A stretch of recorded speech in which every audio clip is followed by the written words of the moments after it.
Good YouTube, Quinn Way coming to y'all with that basketball analysis on analysisplayground.com and on YouTube. We're going to talk about the New Orleans Pelicans with Zion Henderson trying to get back healthy and get this team back to the winning ways. They usually be on a good streak or playing their best basketball when Zion is healthy. I done seen numerous of seasons where they were the number one team in the NBA when Zion was healthy and playing a long stretch of games. That's how big of a difference maker he is because the guy honestly is unstoppable going to the basket and he has decent eye sense to win the pass the ball quick and fast so other people can benefit off his ability to get to the basket and his ability to score. He knows these things and he's great at these things. I think it's an enhancement that he can make as a player, especially as he get healthy and get familiarity with his teammates. I think he can take his game to another level still, especially defensively and doing rebounds and doing the ability to score more efficiently by opening up his game a little bit more and not always trying to do the same thing, which is finish with brute force, even though it does work and he has averaged over 20 points a game since day one in the NBA with a bunch of grown men, similar size, similar bodies,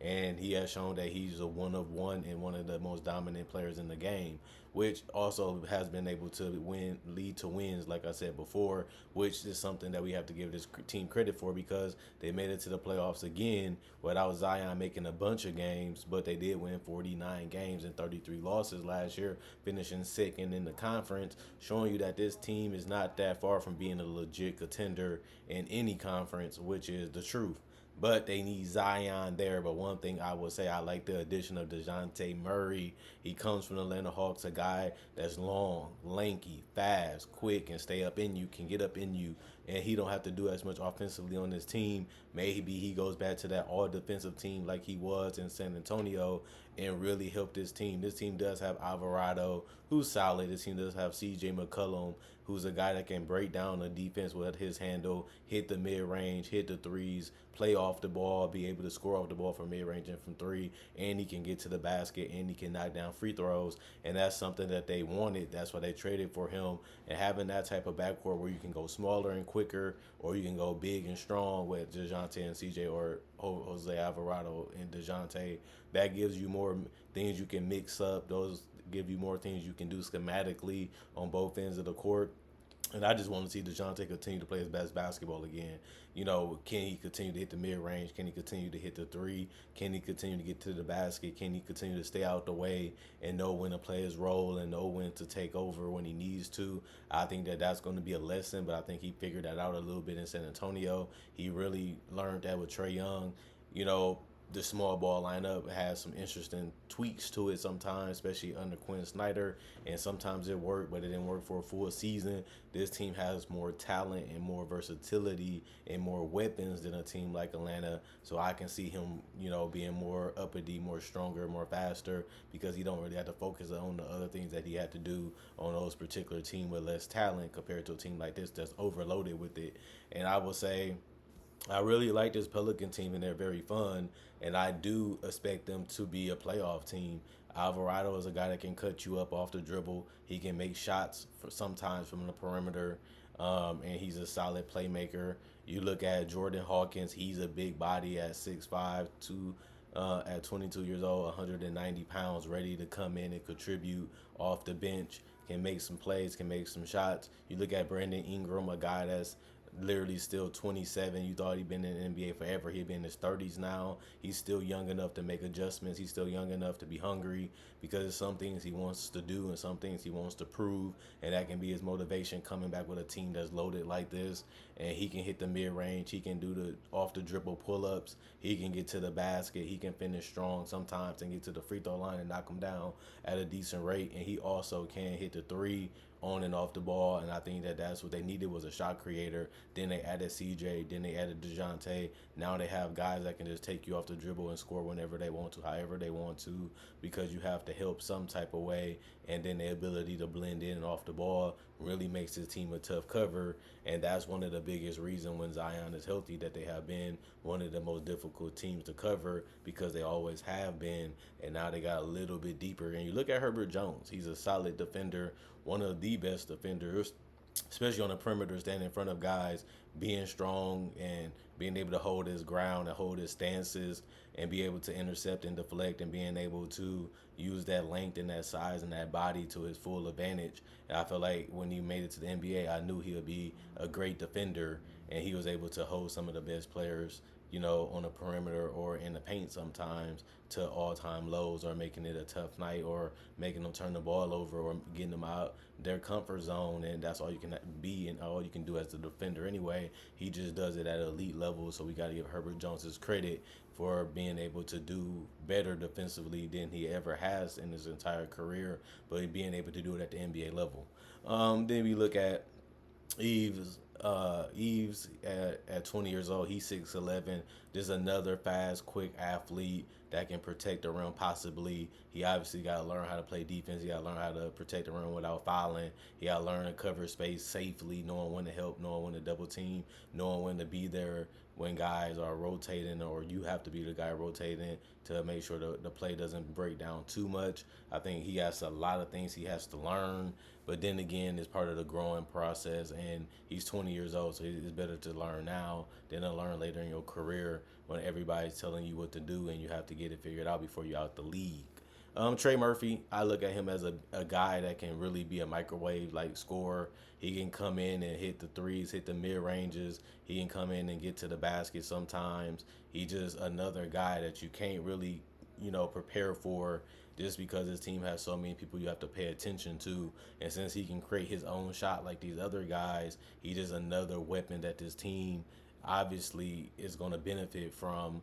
And I like what I have seen outside of Trey Murphy the last couple of years. And off the court, I feel like he has handled himself well as a man and has really been what they have needed, the last couple of years, especially when Zion goes down. Having a guy that can score in that spot, and a guy that can go for 20-plus points, that's what they needed back then, and I think that it still applies now to this roster. Then we look at Antonio Reeves. He's a guy that's not going to get that much playing time, but he's going to be happy that he's made an NBA roster, and he's going to get front row seats to a team like this, and you should be happy about that, especially when you can come in and contribute from time to time if injuries happen. Jeremiah Robertson Earl, he's a guy that I don't really see getting a crazy amount of time either. Unless Zion goes down, he might get 10 to 20 to 15 minutes. I don't really know exactly what his role is going to be out the gate, but I don't really see him making a huge impact this particular season. And Matt Ryan, he's another guy that's getting a little older, but he's another guard slash forward that can make shots, and they have abundance of those. So I just see him being a 10th or 11th guy just in case injuries happen. And then the whole world of the Pelicans just revolve around, can Zion stay healthy, just because he's a wrecking ball. He's a one-man wrecking crew. He's a big, strong body that's really manhandled the entire league, and I just want to see him play over 60 games. Over 70 games is what I would definitely ask for, because I love seeing Zion play the game of basketball, and he's been playing at an all-time peak. He has lost some weight, which don't really matter that much because he's an acrobat inside the paint. So if he can't bump you or knock you out, he's going to take the contact, absorb it, and find a way to finish anyway. And he's solid going back up and getting a rebound and trying to finish around the paint anyway. And remember, he goes up strong and finishes with a dunk. He's not a guy that's going to try to finesse it a whole lot. He's a power player. And I feel like even with him losing a little bit of weight, it's not like he lost 50 pounds. He only lost a couple pounds. And I think that that's going to be good. But since he is so fast and so quick, he just has to make quicker decisions as the teammates around him have gotten significantly better the last 3 years. This is a team that's must-see TV. And I feel like, can they make the playoffs again? Yes. Can they get out the first round? Yes. But it was hard to do that when your best player is not on the court helping you achieve that goal. And hopefully this year we can see Zion in the playoffs, and we can see how really great he is. We seen it in the regular season. We seen that the reason why he made the All-Star teams. Now can he do it when it matters most? And can they have a great run behind him? It seems like they believe in him. It seems like they got his back, because a lot of this roster is the same as it's been the last couple of years. And I don't really hear nobody complaining. I don't really hear nobody mad. I don't really hear nobody angry. I don't really hear nobody feeling like they can't get it done. But I also feel like this is the reason why they believe in this team, because they have their roles and they're comfortable playing with each other, and they know what Zion can do when he's healthy. Like we all of us that's been watching it, and all of us that's felt like he was number one since high school. He has lived up to the hype in the NBA, but can he win that title? Can he stay focused? Can he defend? Can he rebound at a better rate? I feel like those are legitimate question marks, and those are things that he's going to eventually have to do against the best teams in the league, which is the playoffs. And you have to do that consistently if you want to win a championship. He's young. He still got things he got to figure out. He still got things he got to prove. He still got things that he has to achieve.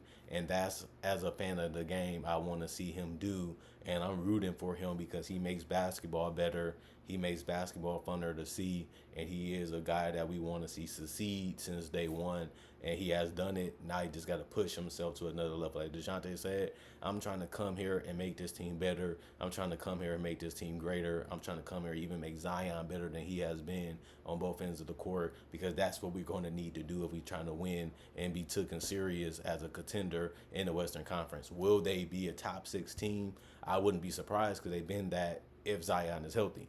But if you have to factor that in, then I would say they in the top 8, and that's all you need to be able to win a championship. All you really need to be is in the playoffs, and you have an opportunity to win, especially because it's all about matchups and how teams play and if they can stay healthy.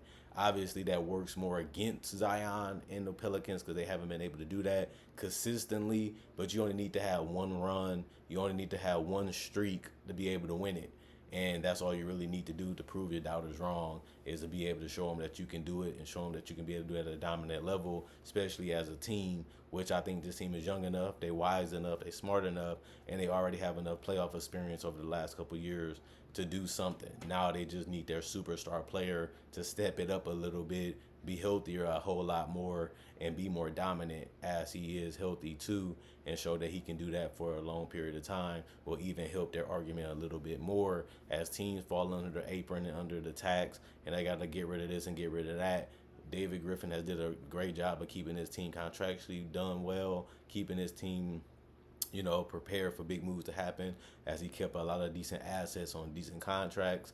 And then you got to give the coach credits for them coming in, doing the job that they needed to do, keeping guys accountable, keeping guys playing, even if their star player is on and off the court, and still being able to win games at the end of the day is all they can do. And I feel like the coach finally was able to prove that he can do that consistently, and that's why he's still there. But other than that, I ain't got nothing to say about Willie Green anymore. I said what I had to say. I don't have nothing to say since he's been in the playoffs multiple times, and he also been losing the star player, so I can't really diss him for that. Other than that, comment, like, subscribe, share, hit the notification bell for more analysis right away if you're a fan of the channel. Check out my older videos because you might wanted to see something, you might skip something, you might was busy, and you might skip past it, and now you can go back and watch it when you got some free time. So I'm just sending you a reminder myself. And another thing I wanted to say, I got over 2,000 videos, so exactly you will find something that you want to see other than this video if you're new to the channel. But if you've still been a part of the channel for a while, we all do it. We all skip the video. We always get them back later. As long as you liking, as long as you subscribing, as long as you sharing, as long as you watching, you did your job as a fan and you did your job as a subscriber. And honestly, y'all been doing a great job of keeping this channel popular and relevant over the last 10 plus years that I've been doing it. And all I can say is I'm thankful and happy for the support that y'all been giving to the channel, even when it comes to merchandise. Other than that, I'm gone.